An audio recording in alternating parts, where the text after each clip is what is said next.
안녕하세요. 이광재 의원입니다. 강원도 원주시 갑의 지역구를 두고 있습니다.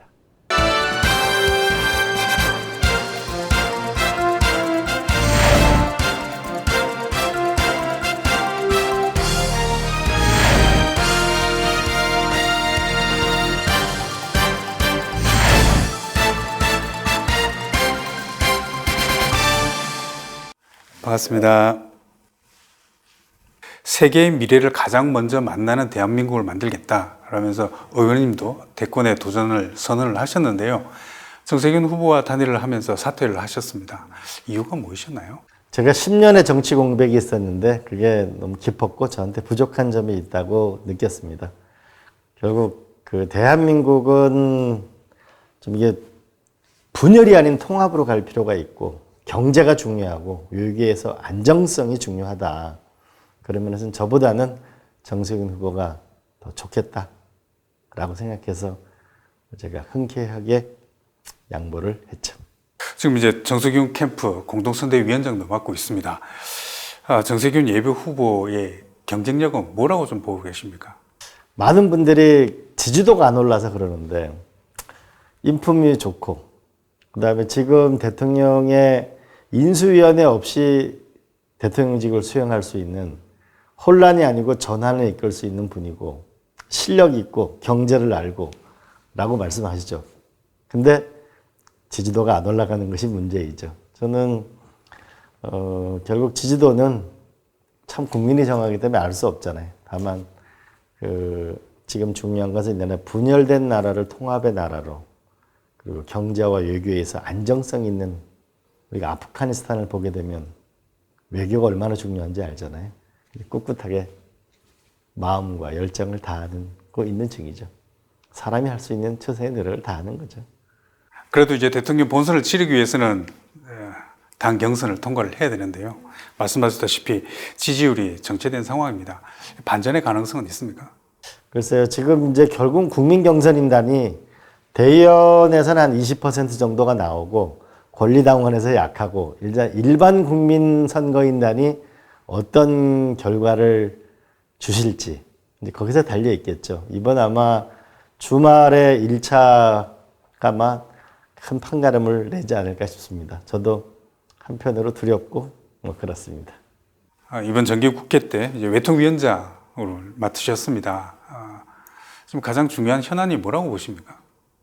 결국 미중 간의 이 협력과 갈등, 경쟁은 앞으로 30년 동안 세계 질서를 좌우할 것입니다. 이때 우리가 어떻게 지혜롭게 생존할 수 있을 것인가가 결국은 가장 중요한 문제고요. 두 번째로는 이제 G10 국가 경제력인데 거기에 맞는 외교력을 갖고 있느냐. 더 나아가서 우리가 G5로 나아갈 수 있는 외교력을 결국은 가져야만 살아갈 수 있다는. 근데 결국 그 핵심은 기술력과 지혜가 중요하다고 봅니다. 또 하나는 한반도의 평화 문제이죠.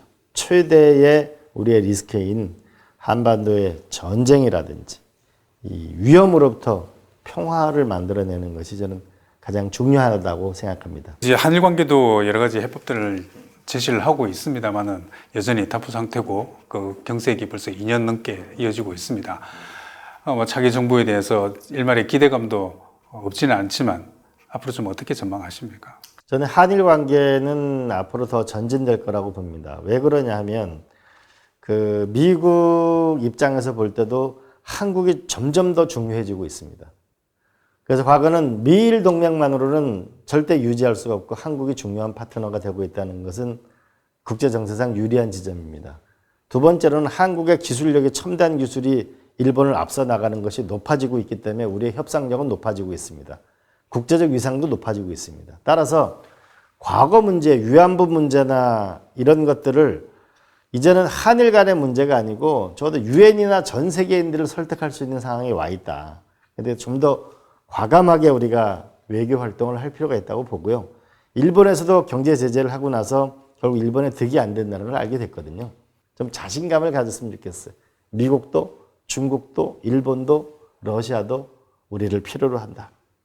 그래서 우리가 필요로 하기 위해서는 우리 스스로의 인재 강국, 기술 강국, 휴먼 캐피탈리즘의 시대를 열었으면 좋겠어요.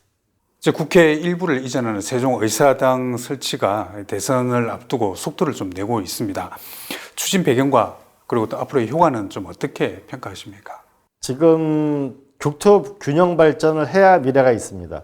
서울에 1,000만 명, 경기도에 1,400만, 인천에 500만, 5천만 중에 3천만 명이 서울에 살아서는 이 집값 문제와 이 문제를 해결할 수가 없습니다. 균형 발전이 필요한 가장 핵심적인 것을 우리가 세종시로 갈 필요가 있다고 봅니다.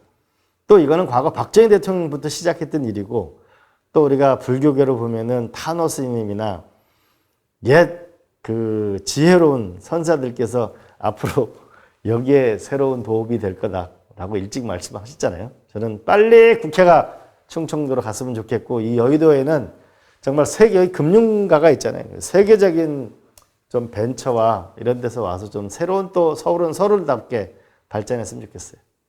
불교계에서는 오대산본 조선왕실 의궤와 조선왕조 실록이 오대산 사고로 환지 본처해야 된다는 요구가 지금 많이 거셉니다.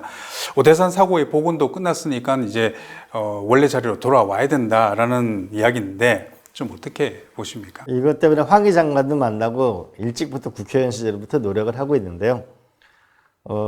기본적으로 있는 곳으로 가는 것이 세상의 원리죠. 근데 건물도 다 지었는데 이게 또 가려면 귀장각은 국가 건물이고 월정사는 현재 이게 월정사 건물로 돼 있지 않습니까? 나중에 소유권 문제도 있고 좀 복잡한 문제를 거쳐야 됩니다. 그래서 저는 먼저 좀 월정사에 먼저 갔다가 조금 순회 전시도 하다가 그러면서 법적인 절차를 거치면서 결국 월정사에 있는 게 좋지 않을까. 더하기 좀 디지털로도 만들어가지고 좀 더 진화된 형태를 가지면 더 좋겠다. 이렇게 봅니다. 21대 국회 의정활동의 목표가 있으시다면 무엇일까요? 저는 이번 대통령 선거가 있는 해잖아요. 국가의 국가의 좀 목표와 비전을 분명히 설정하는 데 일을 하고 싶습니다. 제가 청와대도 있었고 국회의원도 했고 도지사도 했고, 대한민국의 가장 큰 위기는 어떤 나라를 만들겠다는 강력한 설계도가 없는 것이 가장 큰 위기입니다. 그 부분에서 제가 기여할 부분을 기여하고 싶고, 두 번째는 원주시에서의 뭔가 정치의 변화. 결국은 정치는 민생 문제인데 결국 일자리, 주거, 교육, 의료, 문화, 여기에서 뭔가 의미 있는 전진, 의미 있는 실험을 통해 가지고 원주가 좀 좋은 모델이 되는 거, 그 두 가지를 해나가고 싶습니다. 추석이 코앞에 다가와 있습니다. 마지막으로 지역 주민들께 추석 인사로 오늘 인터뷰 마무리 말씀 부탁드리겠습니다. 그 작년보다는 그래도 조금 나은 가족들이 모일 것 같습니다. 코로나가 빨리 끝났으면 참 좋겠습니다. 그러나 우리가 항상 꿈을 가지면 오늘의 어려움도 자양분이 될 수 있습니다. 우리 국민 여러분들이 함께 꿈을 가지고 크게 전진했으면 좋겠습니다. 오늘 아침에 제가 출근하면서 법정 스님 그 말씀을 들었는데요. 진짜 추울 때하고 진짜 더울 때 어떻게 할 거냐. 추위와 함께 더위와 함께 살아야 된다는 말씀이 기억났습니다. 지금 코로나 때문에 어렵습니다. 근데 어려운 것을 우리가 그것을 보듬고 함께 지혜롭게 시기를 넘기면 멋진 날이 올 거라고 봅니다. 명절들 가족들과 함께 잘 보내시기 바랍니다. 그 불자 가족 여러분께서 저한테 각별한 그 애정을 주셔서 정말 감사합니다. 고맙습니다. 국민들이 바라는 대한민국이 될 수 있도록 의정 활동에 국민들도 또 불자들도 지켜보도록 하겠습니다. 오늘 말씀 감사합니다. 네, 최선을 다하겠습니다. 고맙습니다.